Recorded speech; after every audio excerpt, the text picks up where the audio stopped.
Rusty's been after me to do this a long time, and here we are, so I'll start in.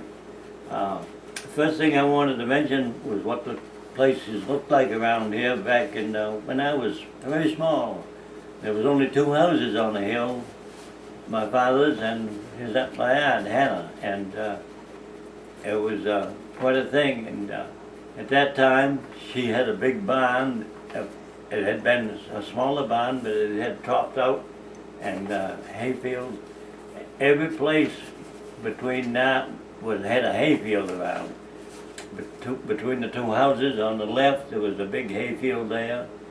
Down behind the barn, there was another big hayfield. By Kenny Fawcett's, well, now there's a big hayfield down there, and there was a big one all along the shore. There was no cottages. The first cottage that come there was Gammon's, and my aunt sold that lot to him for $100, and that makes us. And the people that built the cottage rented the house from my mother and father, and I can remember her cooking short stuffed lobsters for them, so they ate pretty good.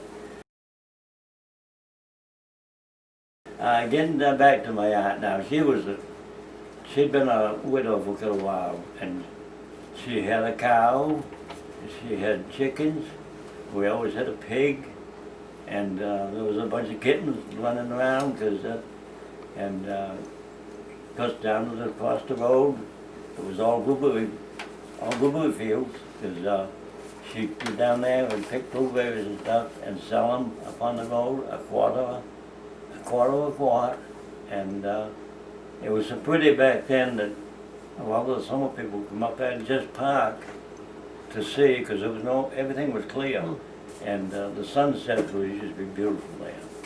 So that's she had a hell of a bit. She churned her own butter and stuff and sold it, and she took Sandra and I. We was very small, up to Oscar Bradley's to pick strawberries at a nickel a box, and Josie Bradley, she'd watch us close to make sure we didn't eat one.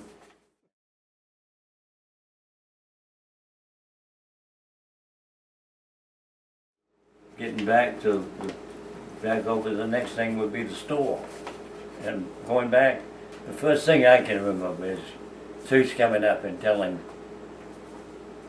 me that I had a little sister. So that was much. And then the store, they had a nice store there where all the spruces are over there now. It was the store.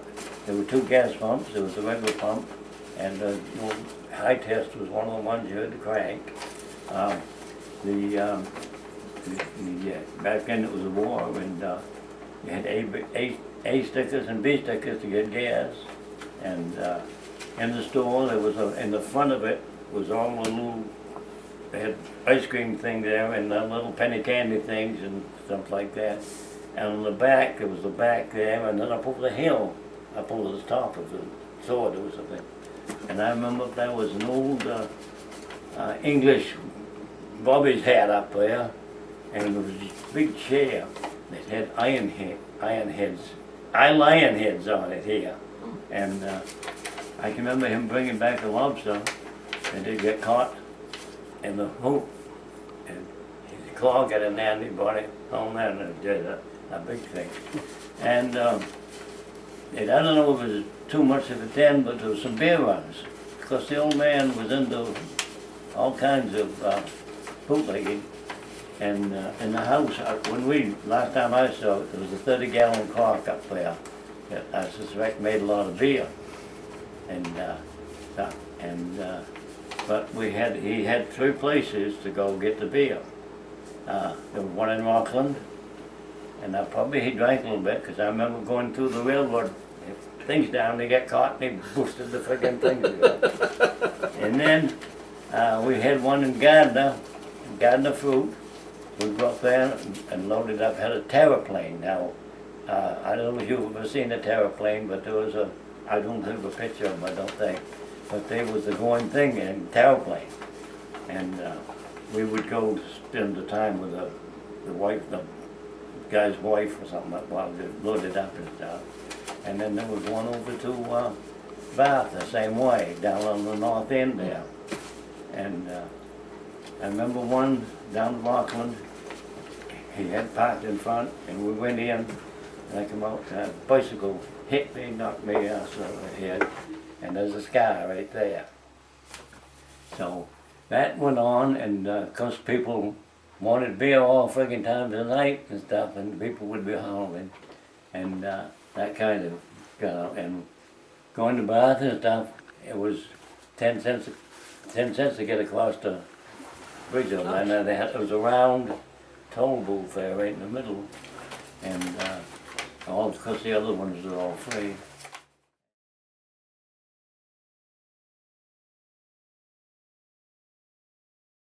We did the same thing kids do. We spent a lot of time, my aunt, she'd let us go up in the barn and play in the hay, and she'd always check matches if anyone had matches. It wasn't just me, there was a lot of kids running around here then. You take Chummy and them, they had 4, and sometimes it would be mixed up.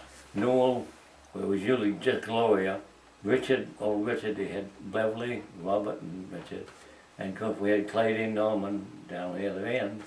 And so sometimes it'd be a pack going, and sometimes it'd be on 2 or 3, but then. And my first day of school, my aunt took me up, and of course you know what a school is up there. And it went well up there, and the kindergarten was down, no kindergarten back then, but then the first grade down after the 8th. And so I was 4 back in Sandra's first day of school.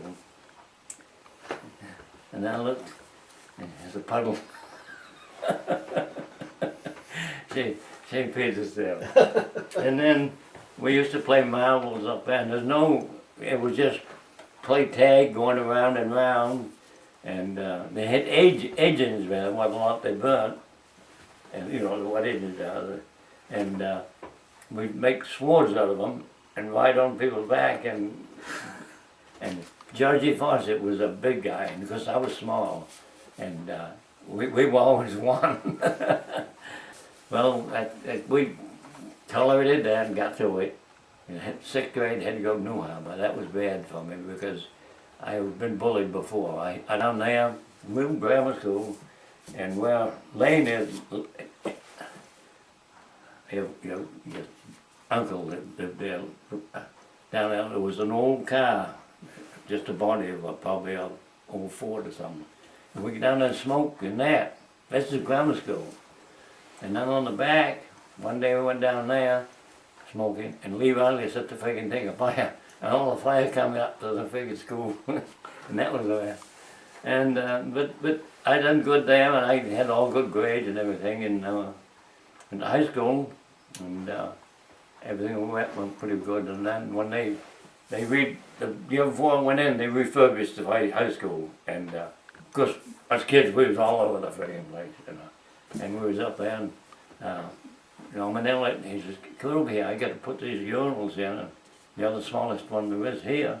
So there was a small urinal there, but a slow one for me.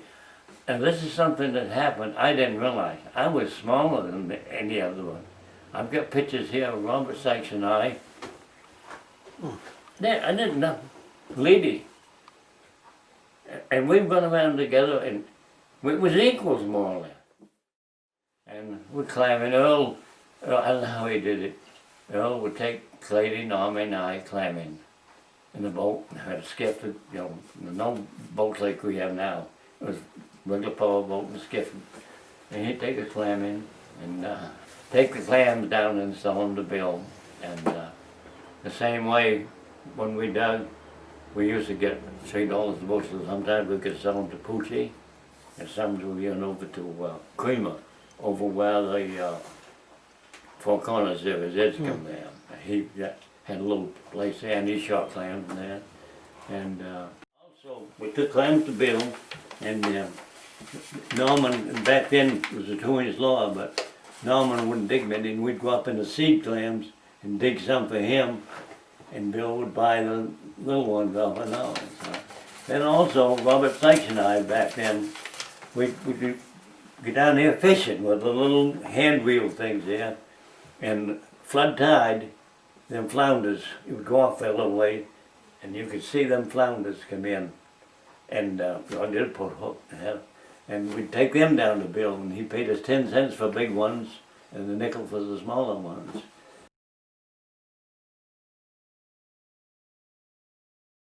Hitchhiking, we used to hitchhike to Scotty. This was, sometimes it'd be Bob and I and Robert sometimes, and we'd hitchhike to Scotty, and the first 2 beers, Robert and I was up there, someone bought them, I don't know, Rupert's. And back then, and still making the minesweepers up there.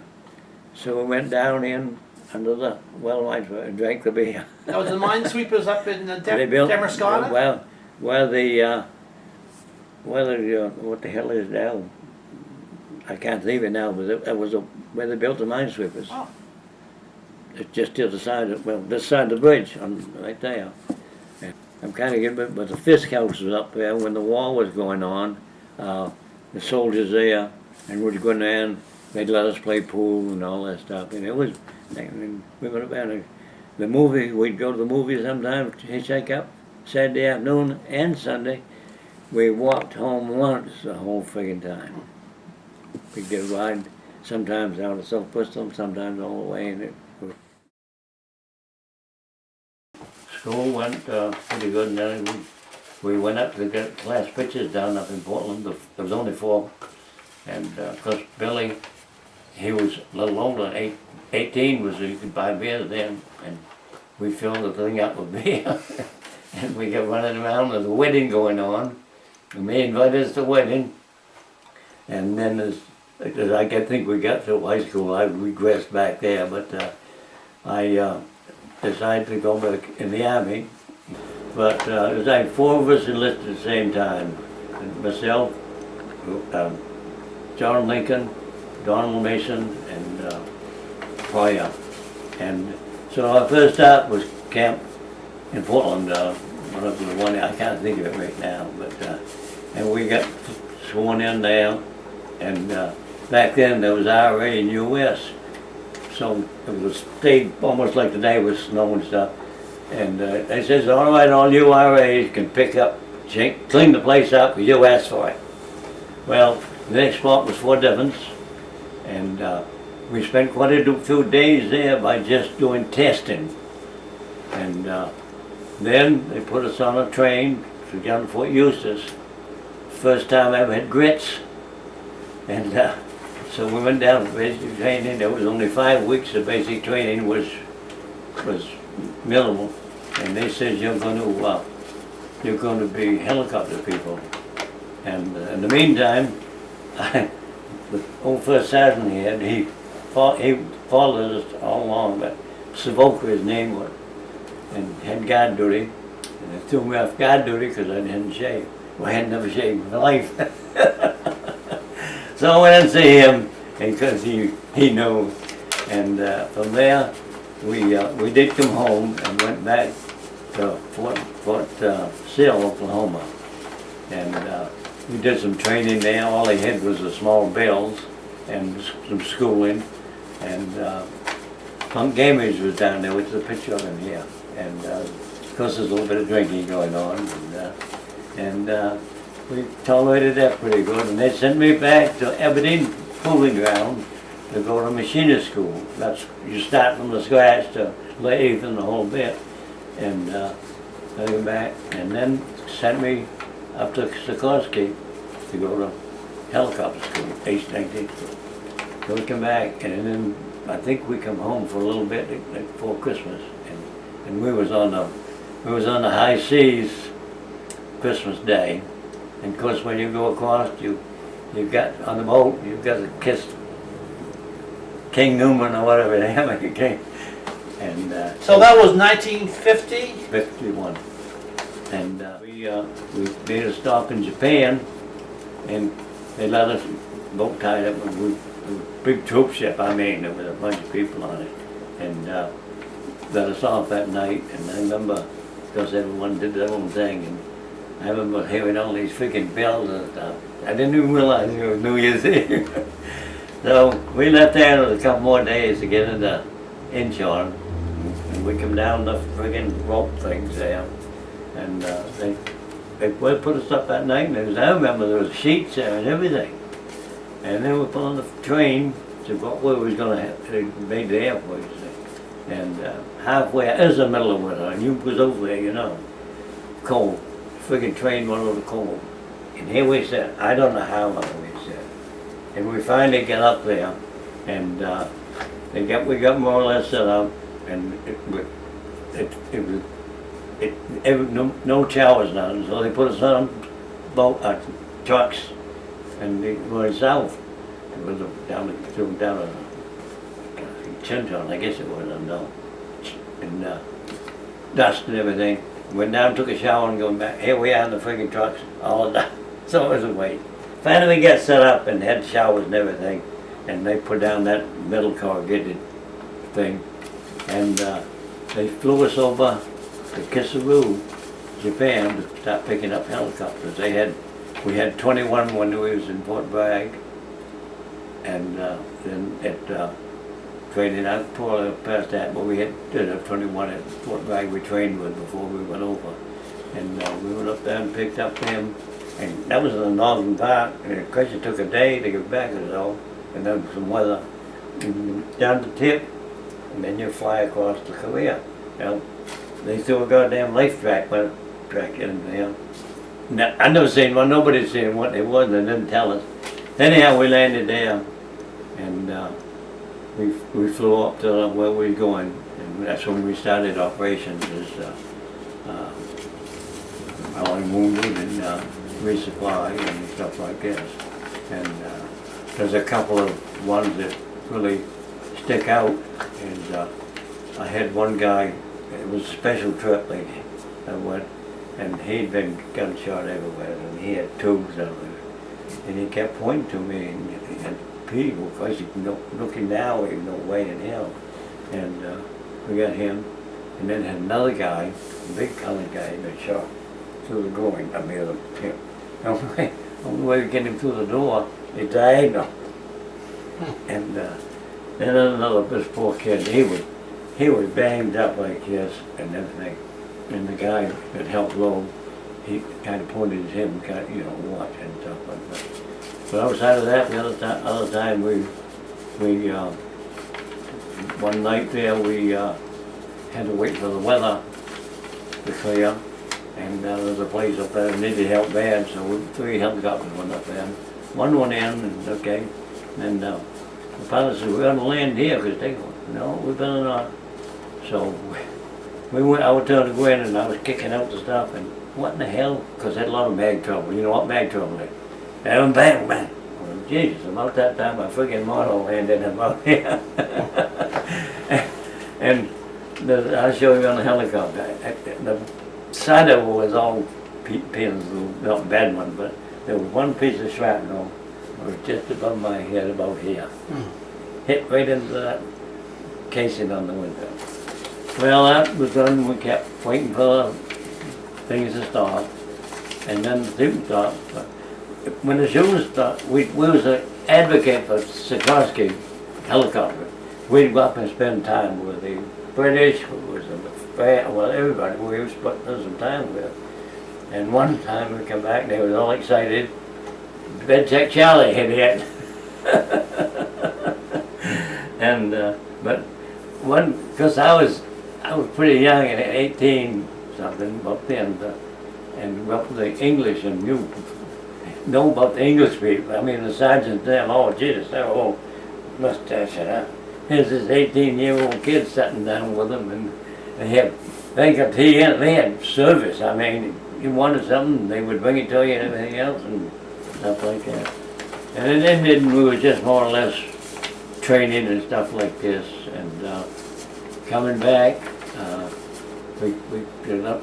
So all of them go with Donald Mason and I come back together on the boat, and put a sewing garbage overboard on the way back. We come back and landed. First goal was going to be nice steaks.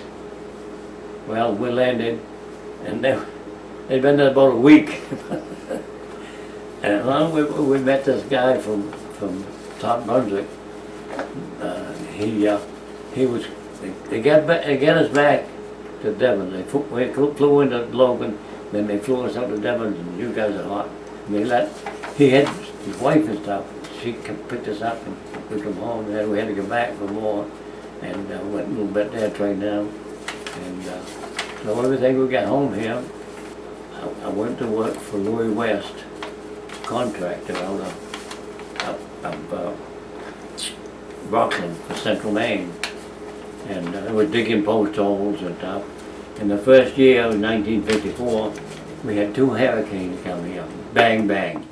And first day we got down there was just foggy and stuff. The next day when they called us down, we got into transformers blowing everywhere. And we only come as working, we worked down there, and the line for Rockland is over in Bremen there, Lincoln, you know, where.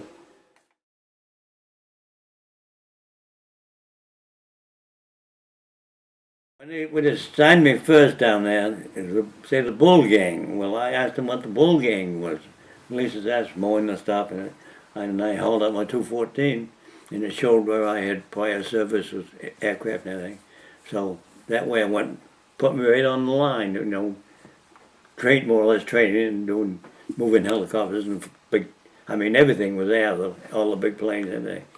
And so then we come back to Salem. I transfer in for Salem, and Mary and I got married, you know, a little after that, and we moved her down in a trailer. Place was, no, I should have looked at it or something, but we'd have it raining. We'd put diapers up on the thing, and because in the middle of the night they come down on you. So that didn't last long.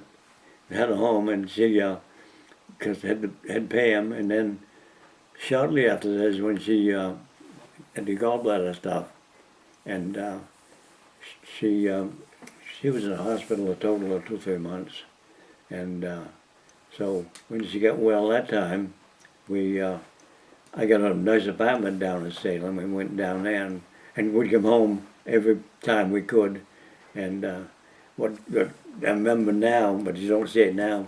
Back then, November, every car you see, I won't say everyone, but every 3rd or 4th car would have a nice big buck on them, fitting up the fenders, you know. And so anyhow, I kept putting it off enlisting because I didn't want to get transferred. And then H3s come up, and the guy who was there was in charge of transferring people. And I said, "You got me down for that? I'd like to go with that H3 in New Orleans." And it wasn't long, I got to go to school at H3, and we went down to New Orleans. How in the hell we got by? I never had a credit card or nothing. I had a card for gas. And all the time, we made it, I don't know how, paying the bills, and the car I had at that time, one of the tires went out about halfway.